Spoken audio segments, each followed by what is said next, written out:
আজ সকাল থেকে নয়, একটু দুপুর হয়েই গেছে। 12:30 মতো বাজে, মেঘলা। ঠান্ডা তো আর কমেই না এখানে। আজকে যাব মামা শ্বশুরের বাড়ি। দেওর, মামা শ্বশুর মামি শাশুড়ি বেঁচে নেই, দেওর যা আছে। তো রওনা দিয়ে দিলাম।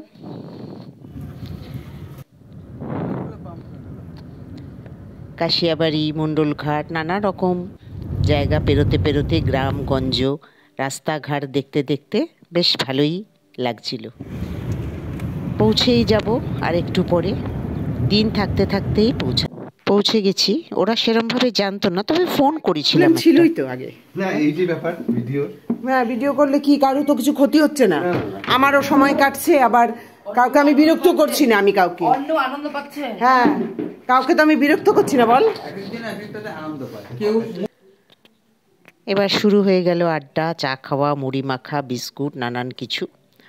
ভিডিও করার ব্যাপারে যতটাই পতিদেব আমার ইনঅ্যাক্টিভ, আমার এই দেওর কিন্তু খুব অ্যাক্টিভ। মানে আমার সুবিধা করে দিচ্ছে ক্যামেরাটা রাখার জন্য। চললো অনেকক্ষণ আড্ডা, গল্প, আর ঠিক করে নিলাম আমরা কি খাওয়া দাওয়া করব। তো গল্প করছি। মানে ওটাকে যদি কিনে রেখে দেয় ওটা যে কোনো জায়গা, ফ্লেমের কোনো সমস্যা নেই, হাত দিলে হাত পুড়বে না।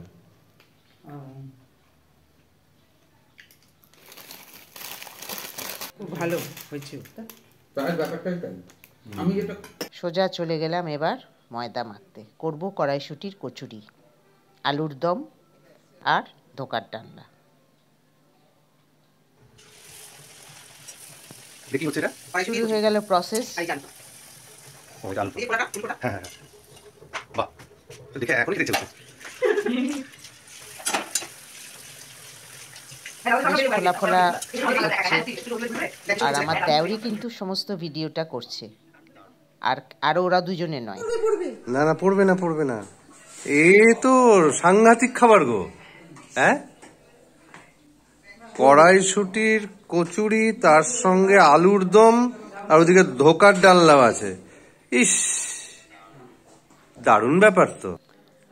আমরা সবাই মিলে একসাথে নিয়ে খেলাম। এখানে আবার আরেকটু খাবে, সেই জন্য আমার থেকে দিল। এবার যাওয়ার পালা, অনেক রাতও হয়ে এসছে। এবার রওনা দেব। মামার বাড়িতে আসলে বাগানটা দেখে খুব মামার কথা মনে হয়। রওনা দিলাম। ওরা হলদিবাড়ি মেন রোডে আর কি, মেন রাস্তায় নেমে যাবে। জলপাইগুড়িতে যে মাছ ফাছ সেগুলো মানে হলদিবাড়িতে অনেক আছে না, যে বাই বাই, টাটা টাটা। চলো এবার আমাদের বাড়ি ফেরার পালা।